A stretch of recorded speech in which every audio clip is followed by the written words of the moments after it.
একদিকে সোহেল, অন্যদিকে বাবু। খেলাটা যেন সোহেল ভার্সেস বাবুর মধ্যে হচ্ছে, এরকম একটা রুবেলের হাতেই ট্যাকেল হয়ে গেল। কিন্তু সেই সোহেল আমরা দেখলাম, দর্শক এতক্ষণ কি তেলের কেরামতি ছিল নাকি আসলে রেইডারের কেরামতি ছিল, এটা সময় গড়ালে বোঝা যাবে। তার পায়ের কিন্তু তেল মুছে গেছে, বাবুরও কিন্তু পায়ের তেল মুছে গেছে। দেখা যাবে এখন যদি ট্যাকেল হয়ে যায় বুঝতে হবে হয়তো এতক্ষণ তেলের কেরামতি ছিল। দেখা যাক কি হয়। দেবু কিন্তু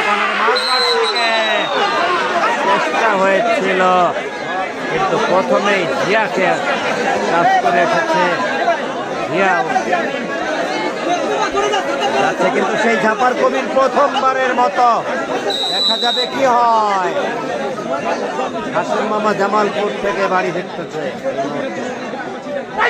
ঝাপার কবি আরেকটা খেলার চেষ্টা হয়েছে, আমরা দেখতে পাচ্ছি।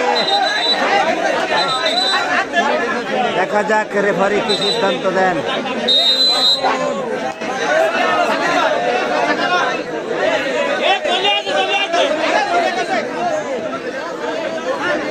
দ্বিতীয় টানে, প্রথম টানে কিন্তু বের হতে পারেনি, আমরা দেখেছি। দ্বিতীয় টানে বের হয়ে গেছে, এক্ষেত্রে রেফারির সিদ্ধান্তই চূড়ান্ত।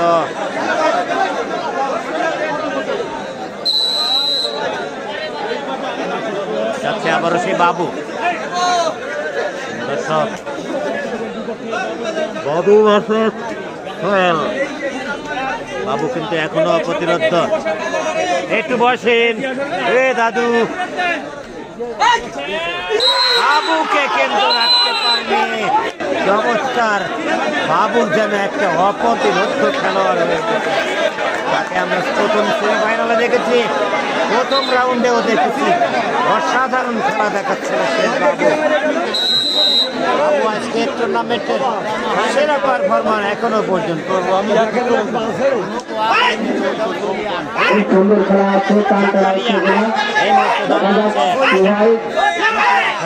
দর্শক মন্ডলী সবাই করতালের মাধ্যমে খেলাটা উপভোগ করুন।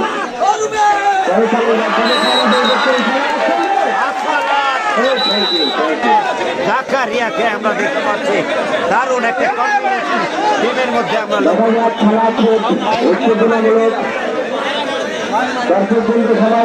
কবি ভাই একটু নিচে, আপনি মেলা লম্বা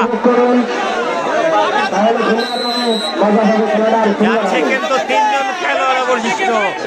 বাবু দেখা যাক আপান বগুড়া প্রতি করে দেখা যাচ্ছে না রে, উঁচু করে বাবু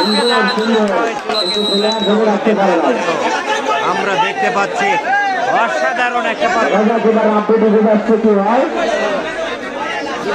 এ দাদু একটু চাপে যাও, এ জিয়া দাদু একটু চাপে চাপে কে টানে নেওয়া যায় নাই। দেখা যাক গাজীপুর আর কপালে কাজের ভাগ্যে যেতে শুরু কিন্তু রাব্বি কিন্তু ক্যাচার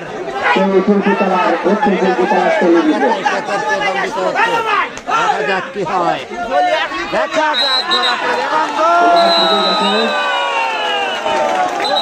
হয়ে গেল কপালিয়া 0 গাজীপুর। কিন্তু দারুণ একটি পারফরমেন্স, 1-0 গোলের ব্যবধানে এগিয়ে তারা অপ্রত্যাশিত হয়ে গেল। দর্শকের প্রত্যাশা ছিল হয়তো কপালিয়া এগিয়ে থাকবে, কিন্তু আমরা দেখতে পাচ্ছি খেলার যখন 9 মিনিট অতিবাহিত ব্যবধানে এগিয়ে গেল গাজীপুর। চমৎকার খেলা।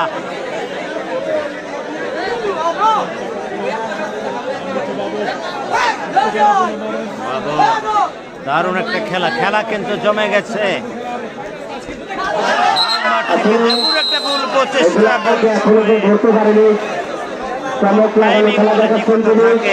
সেই গুড টাইমিং তার হয়নি সময়ে।